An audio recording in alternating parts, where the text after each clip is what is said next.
Good morning. Let me drink my Armenian coffee with Ararat on my coffee cup. This is an authentic Armenian Artsakh costume made by Kevork Shadoyan, who resides in Armenia. And this is the headpiece.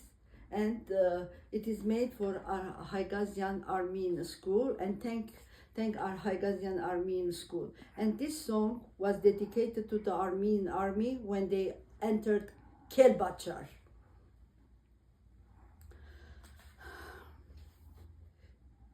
The contested territory of Nagorno-Karabakh is a patch of fertile mountainous land on the eastern rim of the Armenian plateau, overlooking the broad Azerbaijani plain to the east. The two major towns of the enclave, Stepanakert and Shushi, are both a few miles from each other, with the mountain fortress of Shushi towering over the more modern Stepanakert below. Before the current war, the towns were center of light industry. In the countryside, the economy was based on subsistence farming. In time of peace, the land provided the people of Nagorno-Karabakh with a good supply of the basic necessities of life.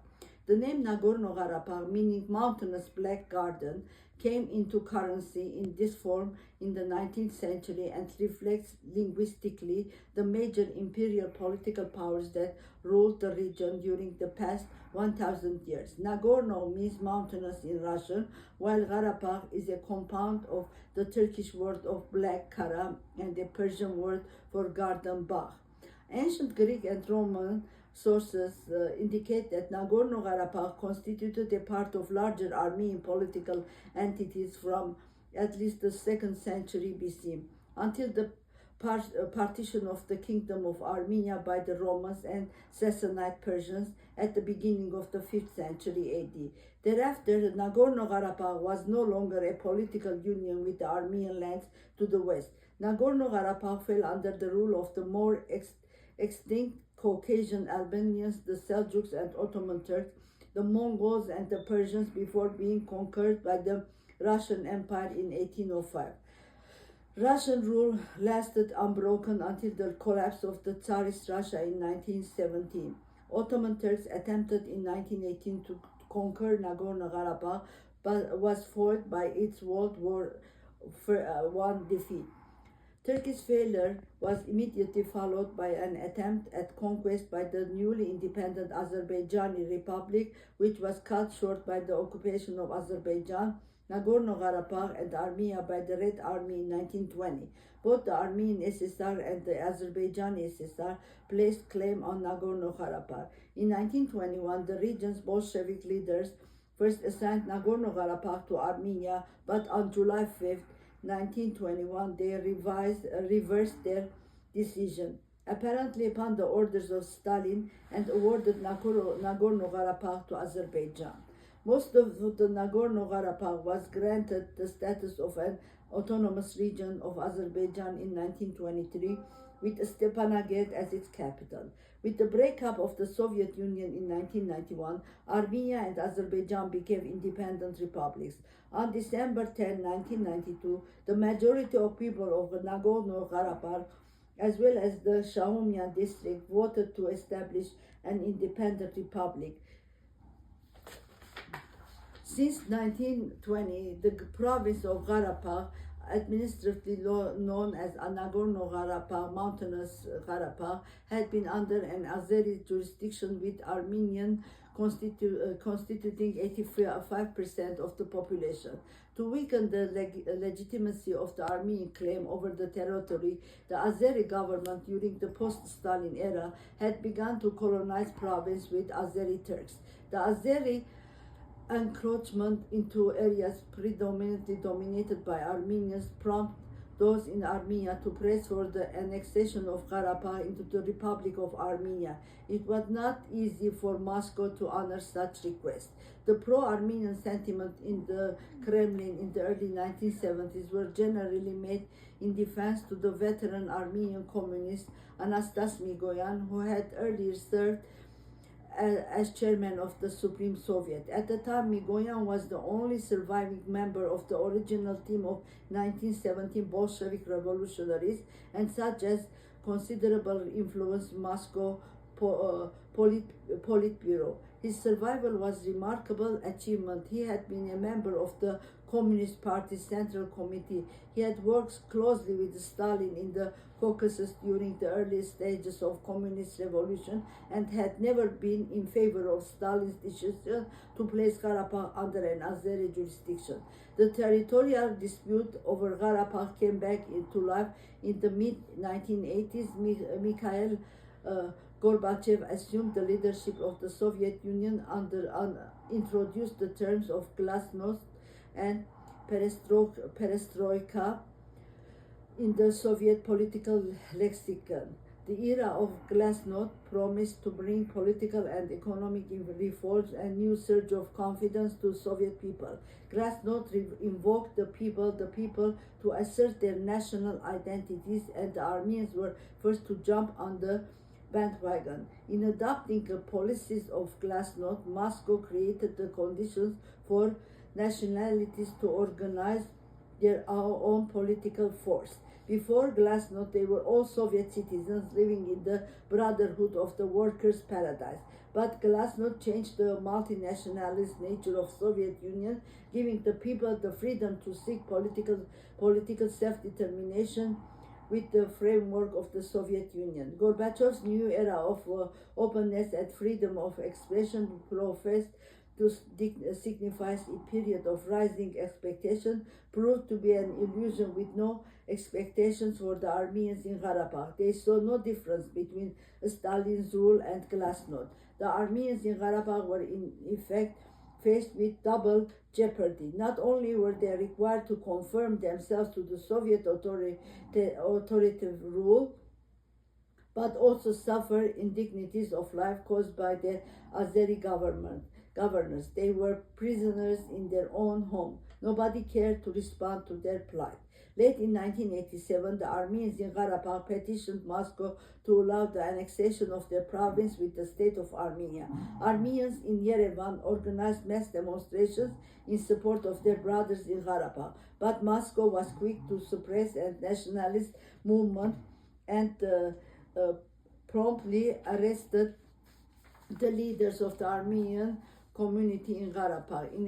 In a terse statement issued in February 1988, in Kremlin declared that Karabakh belonged to the Azeris and the Armenians had no right to land. Moscow's statement enraged the Armenians. Over 1 million people poured into streets Yerevan protest against the Kremlin's decision. Panicked by the public outrage, Gorbachev called the Armenians leaders to Moscow. He used flattery to try to pacify them, but promised nothing, and the meeting proved to be fruitless. The Armenians returned home empty-handed, and Moscow refused to reverse the decision. Mass demonstrations in Yerevan continued, and the Armenians went on a general strike to paralyze the government operation.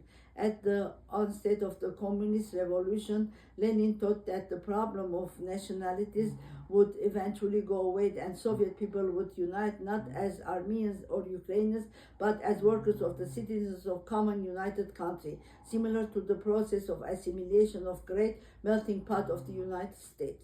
For the Armenians, if glasnost spurred dissent and offered them courage to pursue their political aspirations, it also provided the spark that ignited such a fierce nationalistic movement that it almost became unmanageable for Moscow to contain. The National Security Advisor to President Carter once wrote that Karl refers to the Tsar's empire as a prison of nations.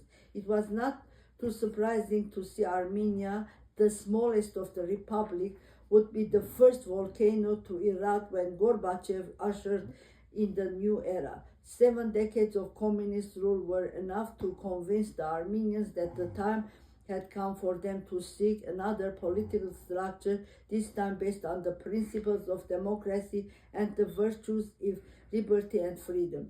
Glasnost gave the Armenians the awareness that communism had failed socially and politically and had lost its sense of infallibility, while it was able to transform underdeveloped Armenia into a modern state. It eroded Armenia's sense of dignity and made the Armenian person a mindless robot in a monolithic world of community ideology. Glasnost was both a blessing and a curse to the Armenian people. It gave many the opportunity to pursue their political homeland and build a new life elsewhere. If Migoyan urged the Armenians in the diaspora to return to the homeland, many already in the homeland decided to leave and go foreign lands in quest for safety. They were too exhausted to continue their struggles for survival in the harsh realities of the Soviet regime. It was the first time since centuries of the Armenians were able to reclaim a part of its historical land, area which were inhabited for millennia by Armenians. It was due to patriotic and united efforts of Armenians worldwide. Unfortunately, due to treason and foreign manipulation and gain, the Free Republic of Artsakh was short-lived, and the area was depopulated by its ethnic inhabitants. 120,000 Armenians became refugees after grueling months of blockade and the deaf ears of the civilized world and ruling junta in Yerevan. Aspet and I are very confident and optimistic that the spirit of Armenian fighters and patriotic dreams will be realized sooner or later. When small Armenia could defend its land against Russia, we were the first who did 100,000 demonstration. And why we cannot do anything when our prime minister is selling our land for peace? What peace? What peace? You give, he's giving our land. He gave Artsakh for what? Being an immigrant is not easy. We are born that way, but it is not easy. Fatherland is motherland, fatherland is so important. When you lose it, you lose your heart.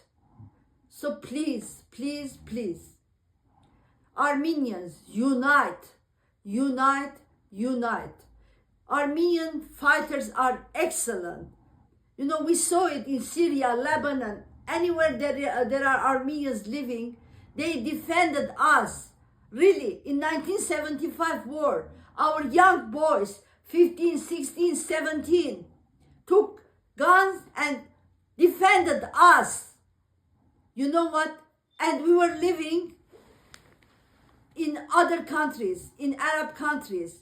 You know what?